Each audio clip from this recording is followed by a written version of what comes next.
بسم اللہ الرحمن الرحیم۔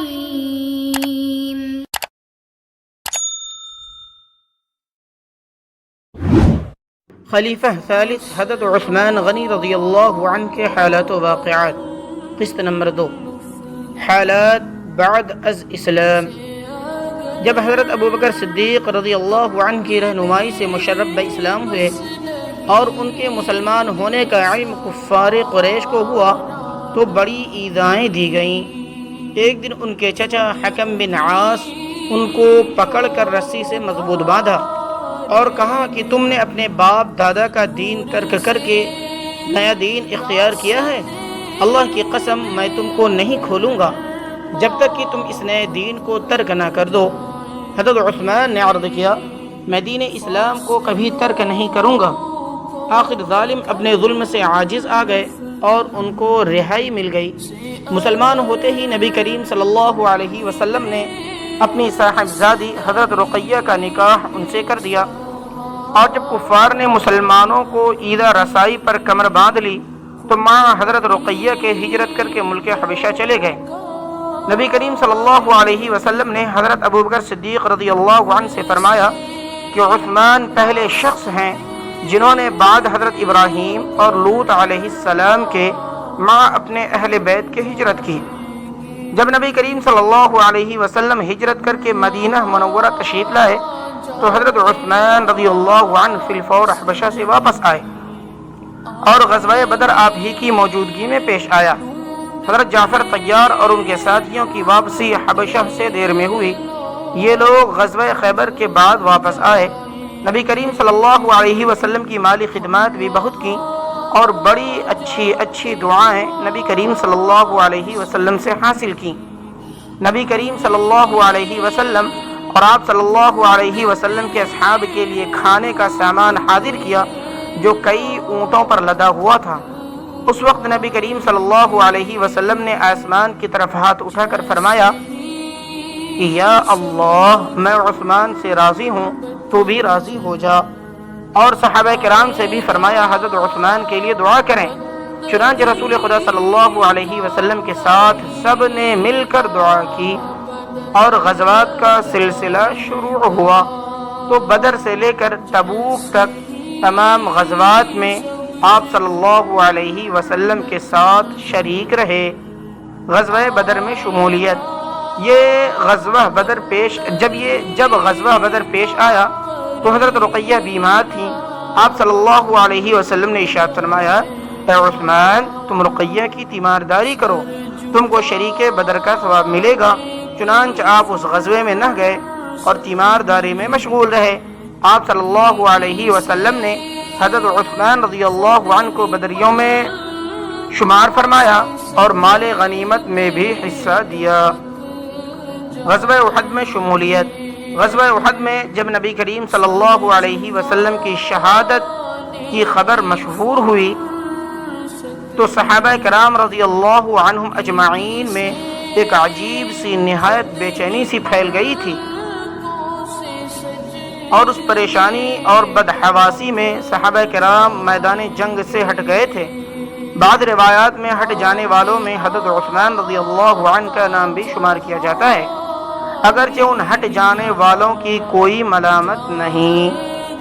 اول یہ کہ نبی کریم صلی اللہ علیہ وسلم کی شہادت کی خبر سے پریشان ہو کر ہٹے تھے۔ دوم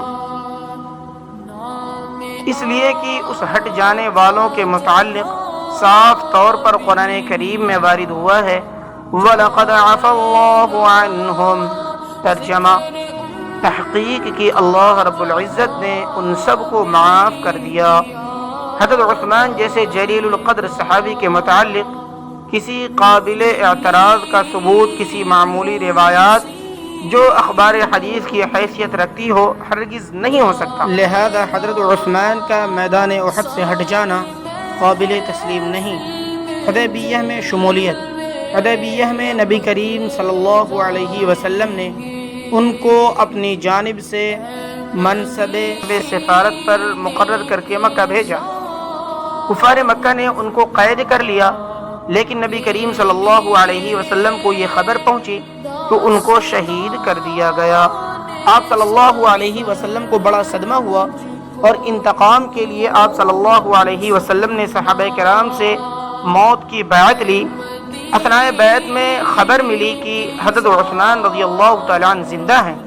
یہ خبر سن کر آپ صلی اللہ علیہ وسلم نے اپنے ایک ہاتھ کو حضرت عثمان کا ہاتھ قرار دیا اور دوسرے ہاتھ پر رکھ کر فرمایا یہ بیعت حضرت عثمان رضی اللہ عنہ کی جانب سے ہے۔ اسی بیعت کا نام بیعت الرضوان ہے۔ اللہ رب العزت نے اس بیعت کے کرنے والوں کو حق پر فرمایا اور فرمایا کہ ہم ان سے راضی ہو گئے، اور اس بیعت میں حضرت عثمان کا سب سے زیادہ حصہ رہا، کیونکہ انہوں نے رسول صلی اللہ علیہ وسلم کے ہاتھ سے رسول صلی اللہ علیہ وسلم کے ہاتھ پر بیعت کی تھی۔ غزوہ تبوک میں شمولیت۔ غزوہ تبوک میں حضرت عثمان رضی اللہ عنہ نے سب سے بڑا کام یہ کیا کہ اس غزوہ تبوک کے زمانے میں مسلمانوں پر افلاس طاری تھا، اسی وجہ سے اس غزوہ کا نام جیش العسرہ رکھا گیا۔ تو نبی کریم صلی اللہ علیہ وسلم نے ارشاد فرمایا جو شخص اس لشکر کا سامان درست کر دے اس کو جنت ملے گی، جو شخص اس لشکر کا سامان درست کر دے اس کو جنت ملے گی۔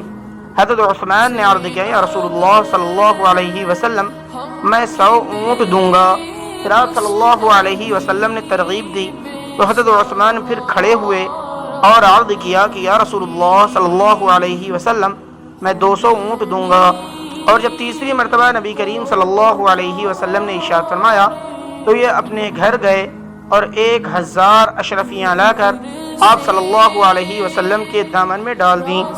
نبی کریم صلی اللہ علیہ وسلم ممبر پر کھڑے تھے، بیٹھ گئے اور ان اشرفیوں کو ایک ہاتھ سے دوسرے ہاتھ میں ڈالتے تھے اور فرمانے لگے مضى عثمان ما عمل بعد اليوم، یعنی آج کے بعد عثمان جو چاہے کرے، کوئی کام ان کو نقصان نہیں پہنچا سکتا۔ عدل و انصاف اور خوف خدا کا یہ عالم تھا کہ ایک مرتبہ تنبیہاً آپ نے کسی غلام کا کان مروڑ دیا تھا۔ آپ نے اس سے فرمایا کہ تم مجھ سے قصاص لے لو، تم بھی میرا کان مروڑ دو۔ اس نے حکم کی تعمیل کے لیے آپ کا کان اپنے ہاتھ میں لیا۔ آپ نے فرمایا زور سے مروڑو، میں نے بھی زور سے مروڑا تھا۔ دنیا میں قصاص کا ہو جانا آخرت کے قصاص سے بہتر ہے۔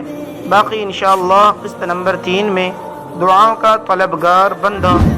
جو احباب قسط نمبر 1 نہیں دیکھے ہیں وہ ڈسکرپشن میں لنک موجود ہے، وہاں سے جا کر دیکھ سکتے ہیں۔